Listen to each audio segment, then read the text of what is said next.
Hello, and welcome to Bedtime Stories with Mozart. This is a podcast designed to help young ones fall asleep. As a group of youth musicians, we are passionate about exposing others to classical music. Each episode, we will read a bedtime story, followed by a short excerpt of a calming selection of classical music. So sit back, relax, and enjoy.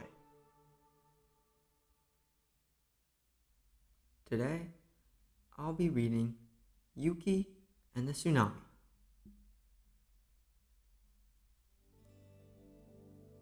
For as long as people can remember, the shores of Japan have been swept from time to time by enormous tsunamis.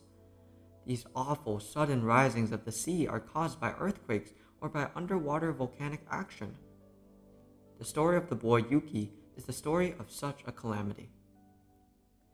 Yuuki lived with his family in the village. His grandfather, who had passed away several years before, had taught Yuuki much about raising rice crops, solving disputes, and a great deal about the ways of the world. His grandfather had been the most respected and wealthiest resident of the village, its headman.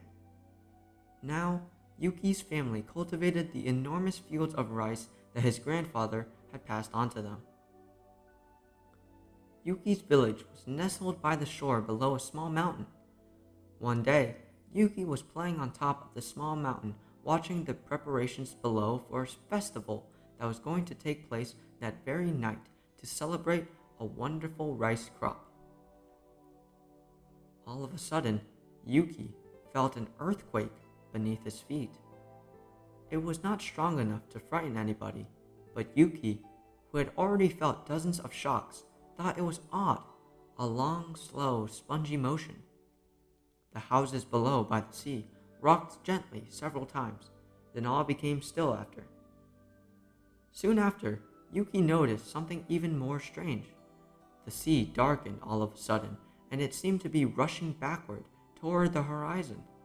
The sea was actually running away from the shore very fast, leaving behind wide stretches of beach that had never been exposed before.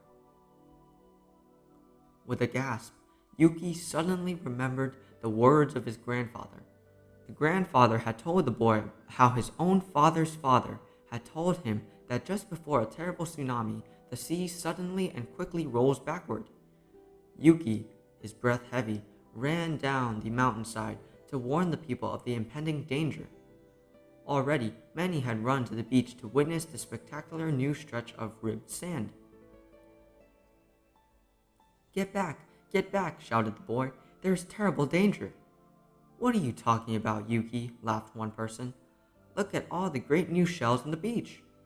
No, you don't understand, cried Yuuki. You must run away, up to the mountain, everybody. But no one would listen to him. They all laughed in his face and carried on romping in the new sand and watching the sea roll back even more. Desperate, Yuuki could think of only one thing to do. He lit a pine torch and hurried with it to the fields. There, hundreds of rice stacks stood golden and dried in the sun. He touched the torch to the edge of each one, hurrying from one to the other as quickly as his legs could carry him. The sun-dried stalks instantly caught fire. The strengthening sea breeze blew the blaze forward, and soon the stacks burst into a flame. Yuuki, terrified, ran after his friends and family, calling, "Fire! Fire! Everyone run to the mountain, quick!" The people hurried from over the beach like a swarming of ants, though to Yuuki's anxious eyes the moments seemed terribly long to him. All the while, the sea was fleeing even more quickly toward the horizon. The whole village was moving up the mountain now, the growing multitude, still knowing nothing, looking horrified at the flaming fields and at the destruction of their homes and their livelihood. "Yuuki is mad," cried one of the boys when they had all reached the top. "He set fire to the rice on purpose. I saw him do it."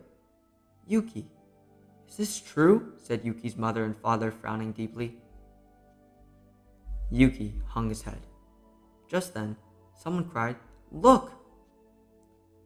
At the edge of the horizon, a long, dim line, like the shadowing of a coast where no coast had ever been, a line that thickened as they gazed, that broadened in the way a coastline broadens when one approaches it, yet much more quickly. For that long, thin line of darkness was the returning sea, towering like a cliff and raging swiftly toward them. "A tsunami!" shrieked the people. Then all shrieks and all sounds and all power to hear sounds were annihilated by a nameless shock heavier than any thunder, as the colossal swell struck the shore with a weight that sent a shudder through the hills, and with a burst of foam like a blaze of sheet lightning. Then, for an instant, nothing could be seen but a storm of spray rushing up the slope like a cloud, and the people scattered back in panic from the mere menace of it. When they looked again, they saw a white horror of sea roaring over the place of their homes. It drew back, tearing out the land as it went. Twice, 3 times, 5 times the sea struck the land and ebbed, but each time with surges less strong. Then, finally, the sea returned to its normal place and stayed there, though still raging, as the sea will do after a hurricane. On the mountain, for a long time no word was spoken. All stared speechlessly at the desolation below, at the wreckage and debris that was scattered over what was left of their village. "I'm sorry I burned the field," said Yuuki, his voice trembling. "Yuuki," said his father softly, "you saved us all." And the villagers swept up Yuuki and raised him into the air. "We were going to celebrate our rice harvest tonight," said one, "but now we'll celebrate that we're all still alive." And they cheered with relief and admiration at the brave Yuuki, who that day had saved over 400 lives. The end.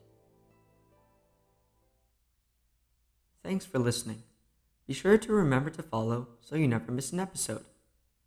Now, you'll be hearing the Wieniawski Violin Concerto No. 2 in D minor, performed by Coco. Good